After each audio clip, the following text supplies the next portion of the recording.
C'est dans le cadre d'une association de mon école de commerce, ESCP Europe, que je suis partie. L'association Rue des Enfants est chargée de l'organisation d'une dizaine de projets de solidarité au sein de l'école depuis 1995. Et elle permet ainsi chaque année, à près de 80 étudiants, soit près de 30% de la promotion, de partir en mission dans 6 pays différents. Le Pérou, la Bolivie, l'Équateur, l'Inde, l'Arménie et les Philippines. Elle travaille depuis plusieurs années en étroite collaboration avec des acteurs locaux, comme notamment l'ONG Gawat Kalinga en ce qui concerne les Philippines. Gawat Kalinga signifie prendre soin en tagalog, la langue majoritairement parlée aux Philippines. En moins de 10 ans, l'organisation est devenue le plus grand mouvement par et pour les Philippins, avec 1 million de bénéficiaires dans 2000 villages créés. Elle mobilise 25 000 bénévoles réguliers et ponctuellement jusqu'à 1 million de volontaires chaque année. Gawat Kalinga a pour vocation d'éradiquer d'ici 2024 l'extrême pauvreté du pays et d'aider 5 millions de Philippins à sortir eux-mêmes de la pauvreté. Je suis partie avec 7 autres étudiants de mon école, 2 filles et 5 garçons, et nous avons tous entre 20 et 23 ans. Je souhaitais partir, découvrir et m'ouvrir à une culture très différente, afin de prendre conscience de la vie et des mœurs d'un pays à l'autre bout du monde, et ainsi sortir de ma zone de confort, voyager différemment. Je sentais de plus que ce séjour allait être une expérience de vie formidable, qui m'apprendrait beaucoup de manière à la fois formelle et informelle. De plus, c'est une partie du monde que je ne connaissais pas du tout, et j'avais donc hâte de découvrir ces paysages et ses habitants. Nous avons préparé notre voyage en suivant différents aspects. Il nous a d'abord fallu réunir de nombreux renseignements sur le pays et les précautions à prendre. Nous avons eu plusieurs vaccins à faire, il a fallu faire une demande de visa auprès de l'ambassade des Philippines. Nous avons également consulté les nombreuses recommandations quant à la sécurité sur le site de la diplomatie française. Nous avons également effectué une collecte de fonds, grâce au site de crowdfunding KissKissBankBank, et fait diverses demandes de bourse, comme notamment auprès du Centre Jeunesse de Fontenay-sous-Bois et du département du Val-de-Marne. Lorsque nous sommes arrivés dans notre village Gawat Kalinga Lusan, situé dans la région du Pampanga, nous avons très bien été accueillis par l'ensemble du village et répartis dans les différentes familles en charge de nous loger. Chacun des 8 membres de notre groupe a ainsi été logé pendant l'intégralité de nos 6 semaines de mission dans une famille du village. Je vivais ainsi dans la famille Ferrer, composée de Rimpa, Matita, tante en tagalog, et Bino, mon tito, oncle en tagalog, les 2 parents, et de Angel et Eliza, les 2 filles, âgées de 10 et 11 ans. Comme toutes les familles de la communauté, les Ferrer vivent dans une maison composée d'une grande pièce d'une 30aine de mètres carrés, relativement bien aménagée grâce à l'installation de rideaux délimitant les différentes pièces, avec également une cuisine et une salle de bain. Le confort est très rudimentaire, mais il est finalement assez facile de s'y habituer, et le fait que les villageois fassent tout pour que l'on se sente le plus à l'aise possible y a grandement contribué. Étant donné la chaleur et la petite taille des habitations, les habitants et nous étions constamment dehors, ensemble. La vie communautaire est ainsi très importante. Les enfants passent leur temps à jouer et à courir partout dans le village lorsqu'ils ne sont pas à l'école.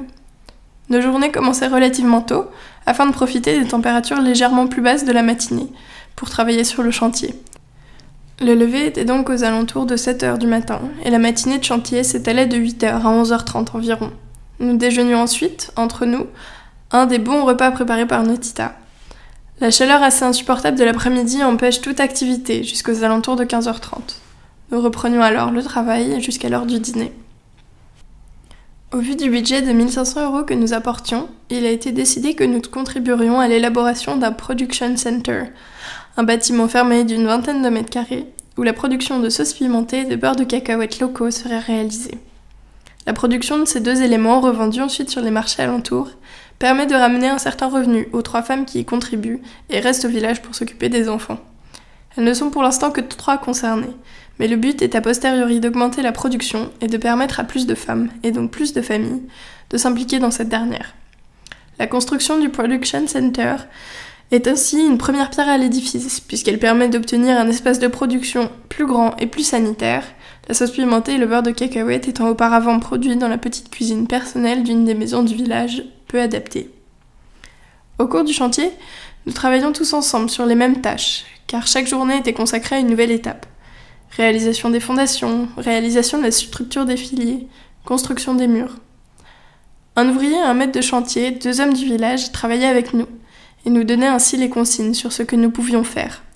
Cela n'était d'ailleurs pas toujours facile, car ils ne parlaient que très peu anglais. Nous nous sommes donc débrouillés comme nous le pouvions afin de communiquer.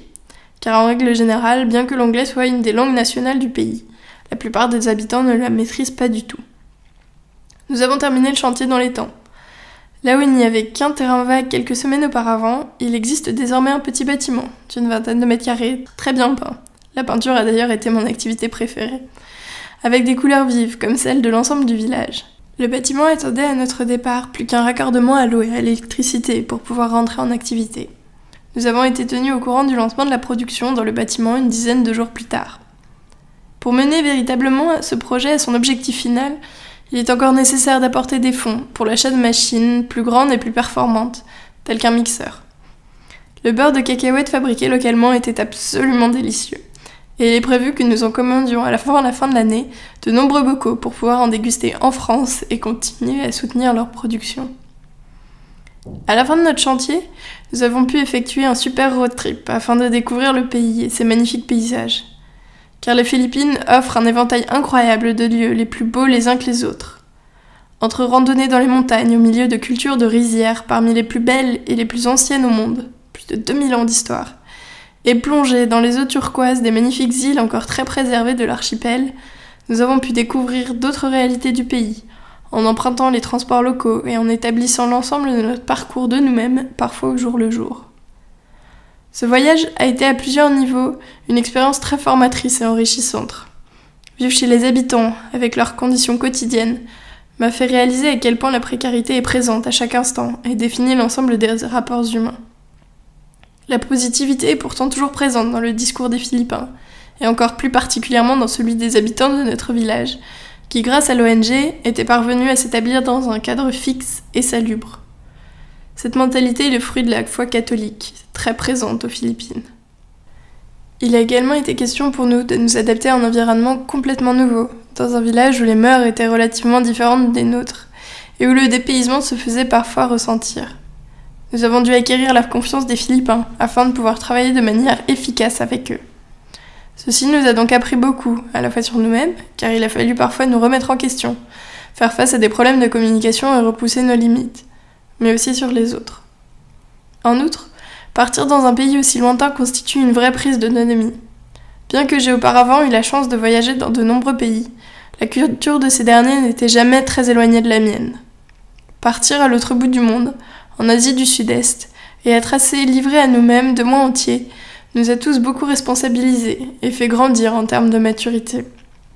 Je pense plus que jamais que pour découvrir un pays, il est nécessaire d'aller au-devant de la population, d'essayer de vivre comme eux et expérimenter leur vie quotidienne, afin de se sentir au plus proche de la réalité locale et de la respecter au mieux, et de ne pas obligatoirement suivre les sentiers battus mais s'en écarter un peu, comme cela permet souvent de découvrir les plus beaux endroits, les plus préservés, et de se constituer des souvenirs incroyables.